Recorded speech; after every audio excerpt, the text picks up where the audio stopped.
Actually anginayo information ephelele because bengekho sizwa nje kuthiwa sizothi thina sekuthiwa kunabantu sebedujuliwe oku isquad sethu esibheka umsebenzi bebathatha emotweni badujulwa bonke bashona ukuthi badujulwa banasazi sicabanga ukuthi lokho sikekele emaphoyiseni wona zo investigator because uma ngaba khona ngithi ngiyakususpecta ngabe ngidukisa amaphoyisa azosebenza umsebenzi wawo kodwa kwamanje ngikwazi ukuthi abantu bashonile bathathu badujulwe imoto eQuest emhlophe edima amafastera then ukuthi kwenzeke nasazi bathi imoto eQuest emhlophe edime amafastera yabasho njalo ababonile abachazi mhlawumbe isikhathi ukuthi kwenzeke ngabo bayikhathi bengabo korafasithi ekseni beze officeini manje ngiyathusa manje ngiyakhumbula ngikhuluma nawe ngale ndaba yamatekisi bayanciphoza kwenu kulemboni uhulumeni kanti akukho angenelela ngakho ngiyakhumbula ngalela la ngasikhuluma wachaza ukuthi uyafisa ukuthi uhulumeni angena kamanci kulolu daba ngoba insizwa ziyaphela iphelela emzileni uhulumeni kufuneka angenelele kodwa sekuyoba nje ungenelela because uyowenza yonke lento to start with bengafanele athatha amaroute abanye abantu abanikeza abanye mase kunzima ukuthi ababuyisele emuva that is why senza lento lenkinga lena because lamnikeza iroute uzobuka ukuthi manje usuyithathelani because seyibhalile sekuyile yonke ingabhekane nayo that is why ngasakwazi ukuyisolve lento udaba lolu lubucayi kakhulu ngoba manje ngathi senilalo benyoni babi kuyiqiniso lengena kufika ukuthi silalo benyoni siboka masifike ekhaya sibonge masibuya siphuma lishona ilanga because isima sikho kahle phakathi labantu that have been shot here, people that we're seeing on the scene. La watu abadujulwe ngiyabazi squad sethu esisebenza naso abafana nje abaqashwe association. Before the shooting mhlambe bake bakhuluma ngokuthi maybe their lives are in danger. Did they expect something of this kind? No, abakaze basho lutho sizwe nje thina sekuthiwa kunabantu abadujuliwe masiyopha sothi isquad sethu esisebenza naso then that was the end sabathola sebeshonile boyi 3. Moving forward, Baba, following this incident, is there hope ukuthi these two associations ngahlala phansi mhlambe kube khona ama negotiations to avoid such incidents from happening again? We asked thina siwata it's several times ngikhuluma into eyodwa ukuthi thina siyimisela ukusebenzisana nabo ngoba into esizele ukuzosebenza manje ngathi bona bayimisele laba abanye engasho ukuthi babenze lokudubula kodwa sengisho nje ukuthi abayimisela ukusebenzisana nathi ene baze basho ukuthi kanti thina ngeke sisebenze newata ilokho nje okuyinkinga kithi thina simisela ukuthi kusetshenziswane azikho ingxoxo enibambayo nalabo abanye association ukuze kubonakale kuphendleke indlela yaphambili ngoba phela uma ngabe ukuthi lezi gameko ziyaqhubeka bazophela abantu uhulumeni anivalela imizila kujike kulamba imndenini abanye association abakwazi ukungena noma bayisaba basabela impilo zabo nabo because lento uyayibona ukuthi isima kanjani manje mazokhuluma indaba kwenye indawo ingakinvolve ukhiphe isibumo ususa impilo yakhe sisengozini ilokho nje sicaba ukuthi bayakubona kodwa ke uhulumeni okufuneka akhulume iqiniso ukuthi wenzani. And Baba, according to understanding, the battle lena has been going on for over 10 years. Kuyiqiniso ukuthi this for over 10 years. Okumbuza ukuthi njobe iqale ngo2015.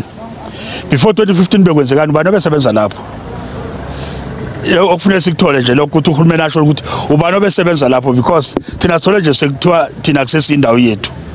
Kodwa all along sazi ukuthi indawo yethu thina sisebenza khona sathi access yona yethu then lo mbuzo nje sina ukuthi kwenzekeni uhulumeni njoba sekunjena nje naye akasenalo nuzolo because lento ufuna ukuyichaza no president Sambhalela sasi uMC uminister ubhekicele by then wayilokhu minister sasi ulokhuza ufile Mbalula by then wayilokhuza wayi minister of transport sasiya ulokhuza commissioner national commissioner I don't know was Fani Masimula or who's there kodwa udaba libonakala lingaxazululeki alixazululeki because bonke abafuna uku-interview nakulolu daba yini babambayo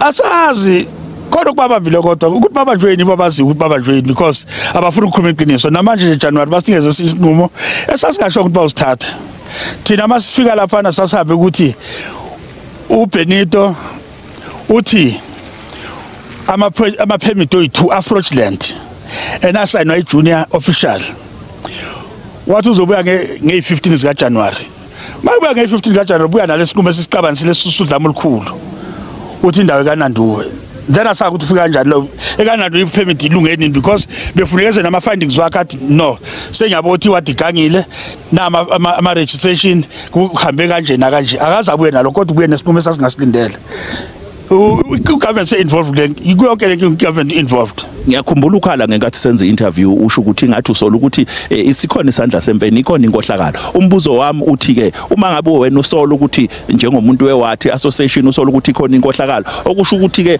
le mpisa azoqhubeka akusinto engaziphele manje namhlanje kudutshulwa kwabulawa abantu abathathu ngaleli icala futhi kungenzeka ukuthi ngesinye isikhathi esilandelayo kuphinde futhi kudutshulwa abanye ngoba phela njengokusho kwakho uthwena ugovernment ngathi kukhona inkohlakala involved kuyo. Ugovernment ukuthi kukhona inkohlakalo akusho ngomina kwasho uJathshongwe uyowayenza ama findings wathi ama government officials are involved.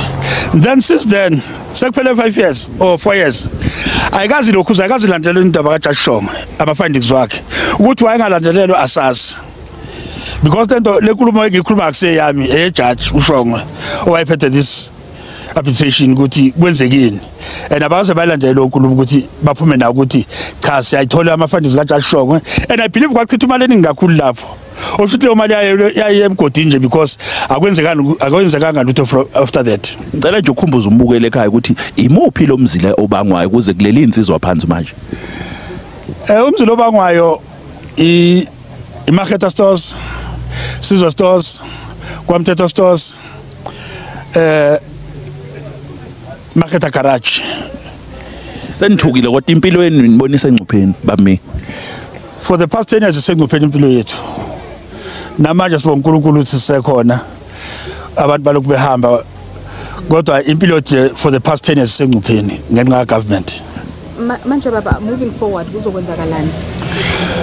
Moving forward isekumsebenzi wamaphoyisa because thina ikhethe singasho nomuntu odubulila simazi. Kodwa masikakhuluma ngokuthi kuzowenzekelani ngabe siphazamisa uphenyo lwamaphoyisa. Amaphoyisa azobheka ukuthi atholani then isozwa ngawo thina. Akhona amaphoyisa la ngiyawabona sekufike nabo ezokuxhumana emaphoyiseni ikhulu zakhona abebengakaniluma indlebeni nabanichazele ngabe sebekutholile. Cha bebengakasho lutho khane befika nje na ukuthi batholene asikezwa lutho mhlawumbe bazositshela makhona abakutholayo kodwa manje bebengatholi lutho ngokuzwa kwethu. Imndeni yalabo abantu abashonile siyazisiwe. Ngifuna ukusho ukuthi kunzima ukuyazisa. Angazi noma sebeyazi kodwa mina bengakabathinti because kunzima ukuthi ufike emndeni ukuthi uba nakasekho. Imbuzo engakhona ukuyiphendula leyo kodwa khona sizobazisa then mama phoyisa seqedile.